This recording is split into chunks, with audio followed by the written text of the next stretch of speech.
Pernah nggak lu nanya ke diri sendiri, kenapa lu ninggalin orang yang tulus cuma demi ngejar orang yang jelas-jelas nyakitin lu? Kenapa rasa sakit itu rasanya lebih bikin lagi daripada kedamaian? Lu mungkin bilang ke teman-teman lu, gue sayang banget sama dia. Atau lu bilang, hubungan kita memang rumit, tapi cintanya kuat. Itu bohong. Secara psikologis, itu bukan cinta.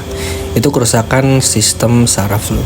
Itu kecanduan lu. Dan alasan kenapa hidup lu berantakan sekarang adalah karena lu gak bisa bedain mana chemistry dan mana trauma.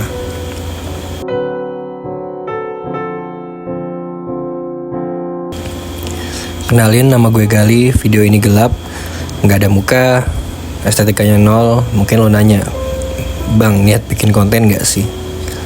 Gue niat banget. Justru karena gue niat, gue gak mau lu terdistraksi sama muka gue atau setup studio yang mahal. Gue mau lu fokus 100% sama suara ini dan logika yang mau gue bedah. Gue bikin video ini karena gue udah muak.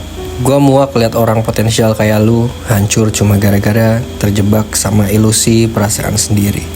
Hari ini kita gak bakal bahas quotes galau. Kita bakal bedah isi kepala lu pakai sains dan psikologi. Pertama, kita harus jujur. Alasan lu susah lepas dari dia itu bukan karena dia spesial, tapi karena otak lu itu persis kayak penjudi di kasino.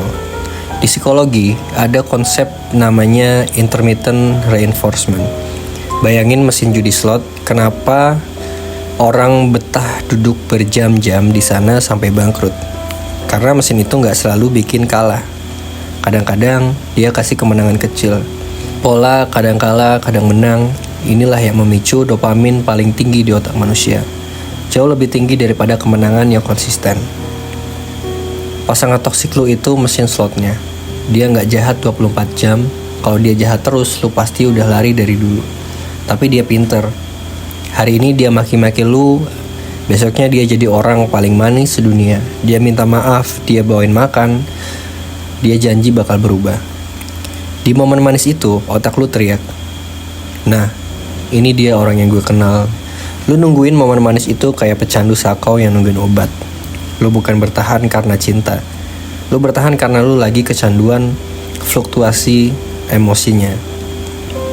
Terus, skenario kedua, lu akhirnya ketemu orang baik, orang yang tulus. Dia gak main kasar, chatnya cepet, dia konsisten. Dan apa yang lu lakuin?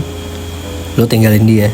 Lu bilang ke temen lu, dia mah terlalu baik, ngebosenin, nggak ada chemistry-nya, nggak ada asiknya. Dengerin gue baik-baik. Kalau lu terbiasa hidup di lingkungan yang kacau, mungkin dari orang tua yang sering berantem atau mantan yang abusive, sistem saraf lu itu tersetting dalam mode perang, mode survival. Bagi lu rasa cemas, deg-degan, takut dia marah, itu semua diterjemahkan otak lu sebagai gairah atau tanda kutip cinta. Jadi, ketika ada orang yang nawarin kedamaian, otak lu bingung. Kok sepi? Kok gue gak deg-degan? Kok gue gak nangis? Lu menganggap ketenangan itu sebagai kebosanan. Padahal, itu adalah rasa aman. Sesuatu yang mewah, yang lu gak pernah punya. Lu nolak air putih yang sehat karena lu udah kecanduan alkohol yang rusak lu. Satu lagi logika cacat yang harus kita benerin hari ini. Hero complex. Berhenti merasa lu adalah satu-satunya orang yang bisa mengubah dia. Kalau gue lebih sabar, dia pasti luluh. Kalau gue nemenin dia di masa sulit, dia bakal sadar. Lu itu pasangan, bukan pusat rehabilitasi. Lu tuh pacar, bukan psikiater. Orang berubah karena mereka sadar mereka butuh berubah, bukan karena lu berkorban sampai hancur lebur. Semakin lu memaklumi keburukan dia, semakin dia merasa gak perlu berubah. Tahu gak kenapa? Karena lu tetap ada di sana. Lo pikir lu pahlawan setia? Bukan. Lu cuma fasilitator dia. Lu yang memfasilitasi dia buat tetap jadi brengsek. Ya, jadi ini video pertama gue Gali. Channel ini bakal jadi cermin retak buat lo. Kita bakal bedah manipulasi, kita bakal bongkar logika yang error, Dan kita bakal berhenti menormalisasi rasa sakit atas nama cinta. Kalau lo siap buat berhenti membohongi diri sendiri, lo bisa subscribe. Tapi kalau lo masih mau hidup dalam drama dan alasan, tutup aja video ini.